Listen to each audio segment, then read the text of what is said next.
क्या आपने कभी सोचा है कि भगवान श्री राम कितने जिम्मेदार और आदर्श राजा थे? ऐसा लगता है कि उनके पास सिर्फ ये सोने की आभा नहीं थी, बल्कि उनके दिल में अपने भक्तों के लिए एक खास जगह थी। आज हम अयोध्या के राजा श्री राम की एक दिलचस्प कहानी सुनेंगे।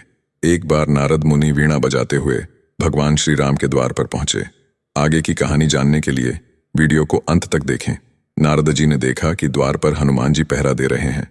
हनुमान जी ने गरजते हुए पूछा, नारद मुनि, कहाँ जा रहे हो? नारद जी ने कहा, मैं प्रभु से मिलने आया हूं। फिर नारद जी ने जिज्ञासा से पूछा, प्रभु इस समय क्या कर रहे हैं? हनुमान जी ने कहा, मुझे नहीं पता, पर कुछ बही खाते का काम कर रहे हैं। प्रभु बही खाते में कुछ लिख रहे हैं। नारद जी ने सोचा, अच्छा तो क्या लिखा पढ़ी कर रहे हैं? हनुमान जी ने कहा, हमें इसका कोई ज्ञान नहीं, मुनिवर आप खुद ही जाकर देख लेना। तो नारद मुनि प्रभु के पास गए और देखा कि वह कुछ लिख रहे हैं। नारद जी ने पूछा, प्रभु आप बही खाते का काम कर रहे हैं, यह काम तो किसी मुनीम को दे दीजिए। प्रभु ने कहा, नहीं नारद, मेरा काम मुझे ही करना पड़ता है, ये काम मैं किसी और को नहीं सौंप सकता। नारद जी ने फिर पूछा, ऐसा क्या काम है? क्या आप इस बही खाते में क्या लिख रहे हैं? प्रभु बोले, आप क्या करोगे देखकर जाने दो। नारद जी ने फिर कहा, नहीं प्रभु बताइए, ऐसा आप इस बही खाते में क्या लिखते हैं? फिर प्रभु ने कहा, नारद इस बही खाते में उन भक्तों के नाम हैं जो मुझे हर पल भजते हैं, मैं उनकी नित्य हाजिरी लगाता हूं। नारद जी ने उत्सुकता से पूछा, अच्छा प्रभु जरा बताइए तो मेरा नाम इस बही खाते में कहां पर है? राम जी ने कहा, लो आओ खुद ही देख लो। नारद मुनि ने बही खाते को खोलकर देखा तो उनका नाम सबसे ऊपर था। इस पर नारद जी को गर्व महसूस हुआ, लेकिन फिर उन्होंने देखा कि हनुमान जी का नाम उस बही खाते में कहीं नहीं था। ये सोचकर नारद जी चिंतित हुए कि हनुमान जी तो प्रभु श्री राम जी के विशेष भक्त हैं, फिर उनका नाम इस बही खाते में क्यों नहीं है? क्या प्रभु उन्हें भूल गए हैं?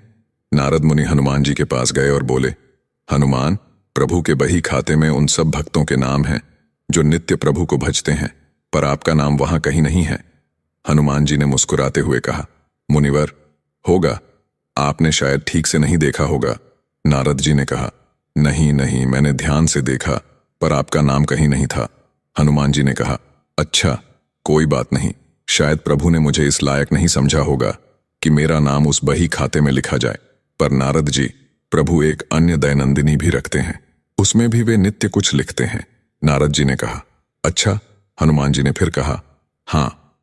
नारद मुनि फिर प्रभु श्री राम के पास गए और बोले, प्रभु सुना है कि आप अपनी अलग से दैनंदिनी भी रखते हैं, उसमें आप क्या लिखते हैं? प्रभु श्री राम बोले, हाँ, पर वो तुम्हारे काम की नहीं है। नारद जी ने कहा, प्रभु बताइए ना, मैं देखना चाहता हूं कि आप उसमें क्या लिखते हैं। प्रभु मुस्कुराए और बोले, मुनिवर मैं इनमें उन भक्तों के नाम लिखता हूं जिन्हें मैं नित्य भजता हूं। मुनि ने डायरी खोलकर देखा तो उसमें सबसे ऊपर हनुमान जी का नाम था। यह देखकर नारद जी का अभिमान टूट गया। कहने का तात्पर्य यह है कि जो भगवान को सिर्फ जीभ से भजते हैं उन्हें प्रभु अपना भक्त मानते हैं, और जो हृदय से भजते हैं उन भक्तों के प्रति वे स्वयं भक्त हो जाते हैं। ऐसे भक्तों को प्रभु अपनी हृदय रूपी विशेष सूची में रखते हैं। कभी कभी हम अपने कर्मों के प्रति सोचते हैं, क्या हम सही रास्ते पर चल रहे हैं? आप प्रभु को माने या न माने, भले ही ईश्वर पर आपकी आस्था न हो, फिर भी यदि आप अपने जीवन में निस्वार्थ भाव से अच्छे कर्म करते हैं, ईमानदारी रखते हैं, जिम्मेदारियों को निभाते हैं, तो ईश्वर ऐसे लोगों पर अपनी कृपा सदैव बनाए रखते हैं। आपको ये धार्मिक कहानी कैसी लगी? कृपया कमेंट करके जरूर बताएं। इन धार्मिक कहानियों के माध्यम से हम आप तक वो ज्ञान की बातें लाने की कोशिश कर रहे हैं जो जीवन में बहुत काम आती हैं।